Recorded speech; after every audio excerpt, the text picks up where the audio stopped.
Let's talk about Brock Lesnar, the Beast Incarnate.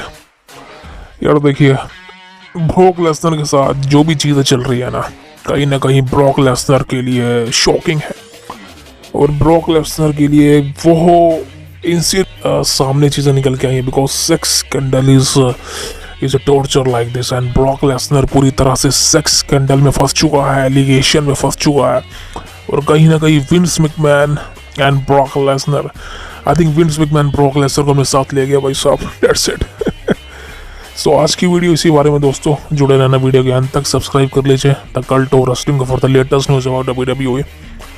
देखिए, आप सबको पता है सेक्स एलिगेशन ब्रॉक लेसनर पर लगे हैं, विंस मैकमैन पर लगे हैं। विंस मैकमैन का तो देखिए कोई मतलब उसका तो बंदे का क्या कोई यार, इज जस्ट पुराना पापी, समझ रहे हो ना। पुराना पापी का मतलब क्या होता है? विंस मैकमैन इज अ पुराना पापी। बट बात करें ब्रॉक लेसनर की, यार ब्रॉक लेसनर से ही उम्मीद नहीं थी। एंड कई चीज़ें हैं जो कि ब्रॉक लेसनर को लेके सामने आई हैं बिकॉज काफ़ी लोग हैं जो ब्रॉक लेसनर को ऑलरेडी गिल्टी मान चुके हैं कि ब्रॉक लेसनर ने ये सब किया है। तो मैं आपको सिर्फ एक ही बात बताना चाहता हूँ दोस्तों, अभी तक कुछ साबित नहीं हुआ है। जी हाँ, मैं यहाँ पर फैन बन के बात नहीं करूँगा, मैं एज ए ह्यूमन बीइंग बनकर बात करूँगा, as a trusted thing. Because यहाँ पर ब्रॉक लेसनर के बारे में जो भी चीज़ें एलिगेशन कही गई है वो सच है, झूठ है, कुछ सामने नहीं आया है अभी तक। ब्रॉक लेसनर ने भी इस बारे में आगे सामने नहीं कुछ कहा है और ब्रॉक लेसनर के लिए कोई स्टेटमेंट सामने नहीं आई है। हाँ, विंस मैकमैन के बारे में स्टेटमेंट आई थी कि TKO कंपनी ने जो है विंस मैकमैन को ऑलरेडी जो है फायर कर दिया है, रिलीज कर दिया है।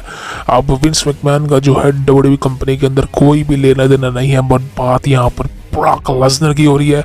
क्या ब्रॉक लेसनर ने ये एलिगेशन जो उन पर लगे हैं क्या वो सच है? वाकई में ब्रॉक लेसनर ने वो जो एक सेक्स रैकेट वाला कांड किया है उसी बारे में सब है। बिकॉज अब कहीं ना कहीं चीज़ें क्लियर होती नज़र आ रही है कि ब्रॉक लेसनर पर जो एलिगेशन लगे हैं कहीं ना कहीं वो चीज़ें मेसर करती हैं। 2 साल पहले की बात आपको याद होगा, 2021 में जब ब्रॉक लेसनर का रिटर्न हुआ था समर स्लैम में। समर स्लैम से पहले ब्रॉक लेसनर कई जगह में नजर आए थे, बियर्डेड बुचर पर नजर आए थे, उससे पहले काफ़ी जगह वो नजर आए थे। ये कहीं ना कहीं इंसिडेंट उसी दिन का है। जी हाँ, समर स्लैम 2021 से पहले का इंसिडेंट है ये।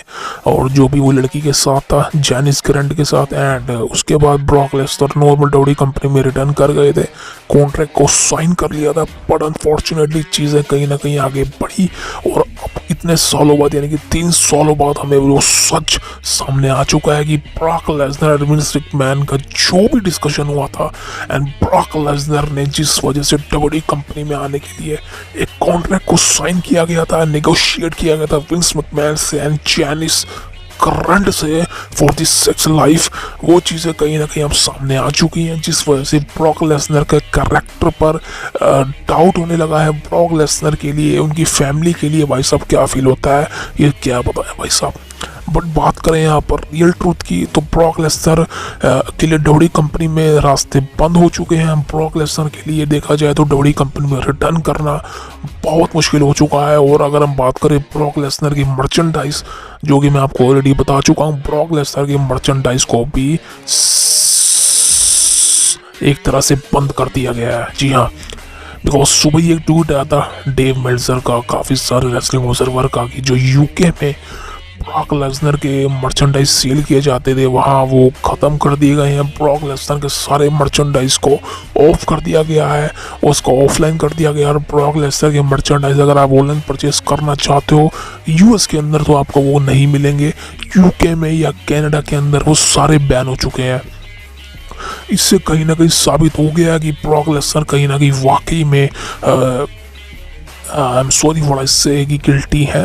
और जो चीज़ें सामने निकल के आई हैं कि ब्रॉक लेसनर पर जितने भी एलिगेशन लगे हैं, तो दोस्तों भाई साहब मैं सिर्फ ये कहना चाहता हूँ यार, ये चीज़ें कहीं ना कहीं सच की ओर जा रही हैं। और अगर आप ब्रॉक लेसनर के फैन हैं तो this is a very bad news for you. अब बात करें आगे क्या चलने वाला है दोस्तों, आगे इन्वेस्टिगेशन है। और क्या इन्वेस्टिगेशन हो रही है, ब्रॉक लेसनर के बारे में तमाम चीज़ें सामने आ रही है कि क्या वाकई में Brock Lesnar he is a truly guilty man और he is not guilty. But अभी तक चीज़ें कहीं ना कहीं क्लियर होने की फसाए और उलझती जा रही हैं, बिकॉज कहीं ना कहीं विंस मैकमैन का कंपनी छोड़कर जाना और ब्रॉक लेसनर पर सारे एलिगेशन को डाइवर्ट कर देना ब्रॉक लेसनर के लिए खतरा पड़ता जा रहा है भाई साहब।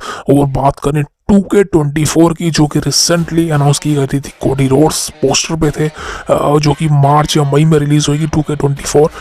उसको लेके एक बहुत बड़ा फैसला सामने आया कि 2K कंपनी ने, यानी कि डब्ल्यूडब्ल्यूई कंपनी ने ब्रॉक लेसनर को 2K वीडियो गेम से भी हटा लिया गया है। जी हाँ, ब्रॉक लेसनर अब आपको डब्ल्यूडब्ल्यूई के 2K24 में देखने को नहीं मिलेंगे। और आई थिंक कहीं ना कहीं जितने भी उनके सीन्स हैं उनको सबको हटा लिया गया है। This is the main reason कि सारे एलिगेशन कहीं ना कहीं सच होते नज़र आ रहे हैं। अब फ्यूचर में क्या होने वाला I don't think so, but यहाँ पर ब्रॉक लेसनर के लिए मुश्किलें बढ़ती जा रही हैं। एंड एक ऐसा बंदा जिसको हमने इस रोल में तो कभी इमेजिन नहीं किया था कि ब्रॉक लेसनर इस तरह का कांड कर सकता है, लेकिन अनफॉर्चुनेटली चीज़ें जो लगती नहीं वो होती हैं, और वाकई में अब चीज़ें कहीं ना कहीं उलझती जा रही हैं। और ब्रॉक लेसनर आई थिंक आपको आई डोंट थिंक सो कभी डब्ल्यूडब्ल्यूई कंपनी में देखने को मिलेंगे। सो आई थिंक ये is a perfect retirement for him. Good luck. मिलता हूँ आपसे अगली वीडियो में। Please subscribe the Cult of Wrestling for the latest news about WWE. Thank you very much.